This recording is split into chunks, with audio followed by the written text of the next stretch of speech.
Hello everyone, Magdalena here, Wolf of Coins. Thank you so much for tuning in.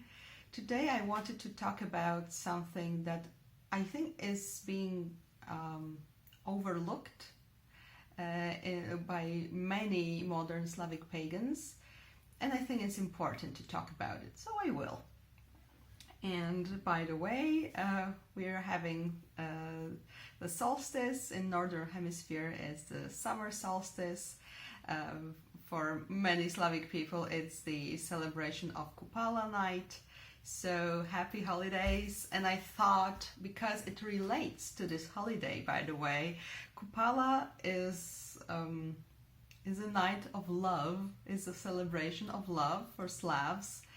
And I think that the topic of the presence of female deity is pretty much important in this theme in general.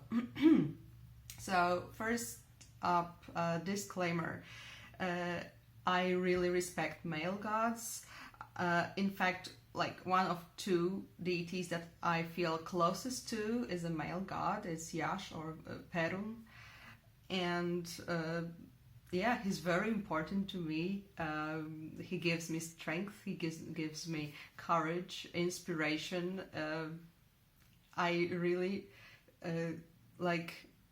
this video is not about how male gods are not important, because they are.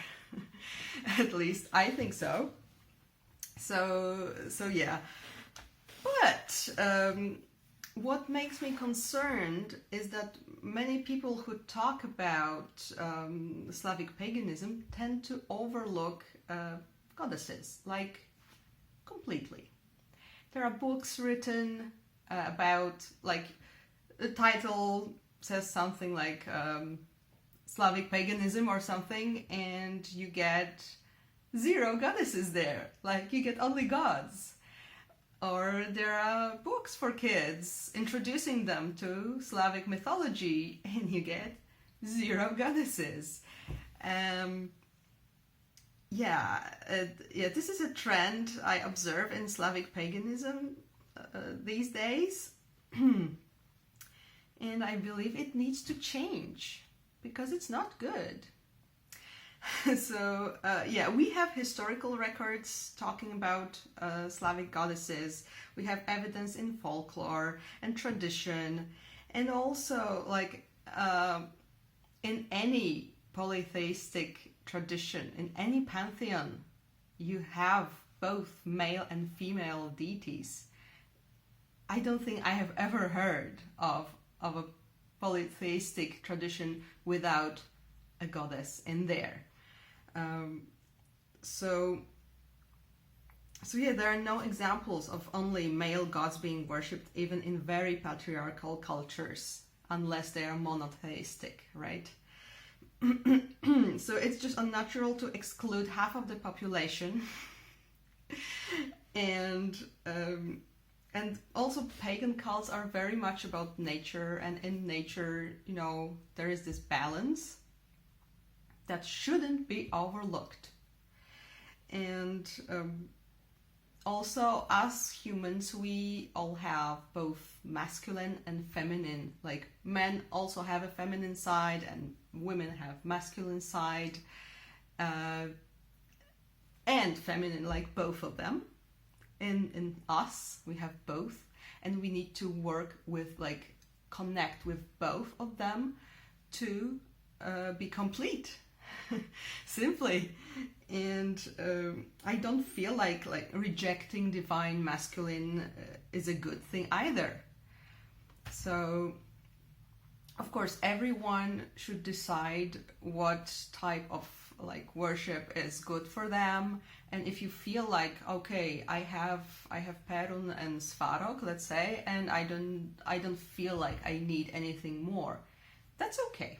That's your thing, and you're entitled to that. However, once we start to try and educate people about Slavic traditions, it's not good, I think, to present a really incomplete image.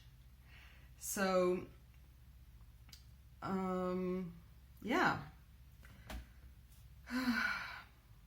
So I think that many modern Slavic pagans left their monotheistic religions also because of the imbalance of like there's only this masculine element, and some of them there is female trying to like take some part in there, but it's like officially being reduced.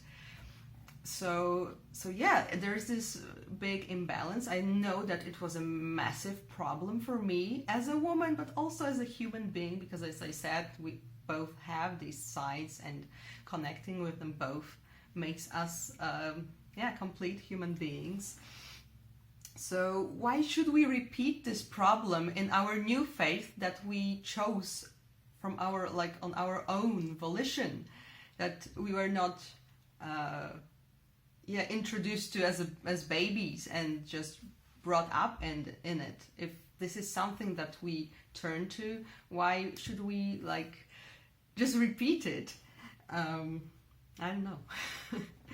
So what I also wanted to say, if usually in such presentations, like presentations about Slavic paganism, about the pantheon, you usually get if there is a goddess, there is usually one, and it's a fertility goddess, the end. So I wanted also to stress that the female divinity has as many aspects as male divinity. So we should not overlook that either. So I thought in this video I would try and present really shortly. I could talk much more about it, but I just wanted to make it brief, but to give you some jumping point to, if you're more curious about it, you could do some research and just dive in deeper. But what I wanted to say, of course, fertility is a big thing, but also we have female deities related to fate, to death, to rebirth, to the power of light, to enlightenment, brightness, to the forest, to the woods, to the wild animals, to the hunt. So it's so much more than only it's like in archaeology, you get all those Neolithic figurines, female figurines, and they are automatically it's a fertility goddess or fertility idol, and that's not how it was, for sure. And we have archaeological research that proves it, but it's still it sometimes feel like people don't know what to do with this female deity, But it's so beautiful. There is so much more. There is so much more you can discover in yourself too, in nature, in the universe, in everything. So I think that it's terribly limiting to focus only on those gods who are more popular, because we say Slavic paganism and we instantly get a few male god names and images. But that doesn't mean it can't change. I think it can and it should, because we need both. So just really briefly, I will mention some goddesses. If your goddess who is important to you is not here, I'm sorry. I'm just trying to, introduce some of them so you can have, as I said, some starting point from which you can reach further. And so one of the most popular, I would say, she's believed to be a goddess of the Eastern Slavs, but we also have some traces of her here and there, also in Poland, for example. And she's often, if there is one goddess, that's usually her in any kind of presentation. So it's Mokosh or Mokosha, and she's more or less water and earth mother, who yeah, who is also related to spinning, so also with fate. So yeah, I suspect that in other areas of Slavic lands, she has just been worshipped by other names. We just know her name the most from the eastern part. But as I said, for example, near Wysagura, which is a sacred mountain in Poland known for pagan cult, for pagan worship, there is, for example, a town called Mokoshin. So yeah. So she was also related to all those female crafts like spinning, weaving, and yes, and she also, of course, is responsible for fertility. And then, of course, we have Mother Earth. I actually might show you some pictures that I'm preparing for my Slavic Soul Oracle. So, where is she? So I made this picture of Mother Earth. I talk more about her in the Slavic pantheon video. I will try and link some videos underneath in the video description where I talk more about goddesses, so you can check them out if you haven't seen them. But yeah, Mother Earth is one of the most revered deities for Slavs. She was sacred. She's called Sacred Mother Earth to this day. In the East, she's also called the Dam Mother Earth.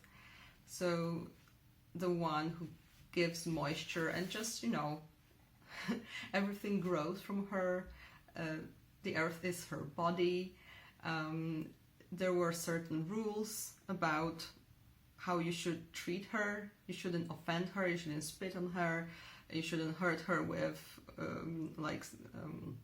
sharp objects, especially in certain times during the year when she was pregnant with new life, and so on. People would swear on her, take oaths on Mother Earth, and she was believed to, if someone was unworthy of her carrying him or her on her body, she would open up and swallow them. So yeah, there's a lot, like Mother Earth, big thing. Definitely a goddess, female deity. So I will talk a bit about Polish goddesses, but as I said, there might be different names in different parts of Slavic lands, but yeah, I think the functions are more or less the same. So this is my image of Dzidzilela or Dzidzilia or Lelia or various other names. Goddess of love, of marriage, of family, but also the one related to water. So you can see this sacred horn with water or milk. Related to trees, especially to linden tree, and to birds. So she's like, yeah, I talk a little bit about her in this Slavic Pantheon video, which is long, but I think it's worth watching. So yeah, she would be the heavenly goddess, queen of heavens. I like to think that she was responsible for sending souls in the shape of birds to Earth so that they could get incarnated and born. And then we get also Dziewna or Devana or Dziwica. All these names, so these are like her two aspects, because important thing also, most of, in my opinion at least, but not only mine, many deities have not only one aspect. They usually have at least two, like brighter and darker. But anyway, I'm digressing. So she was the goddess, the lady of the hunt. She like a patron of hunters. She was related to the bear and the wolf. Her name itself, I talked more about her in the Gromnica video, which I will also try and link. But just briefly, her name comes from, like, her name connects her to brightness and the word for woman, for maiden.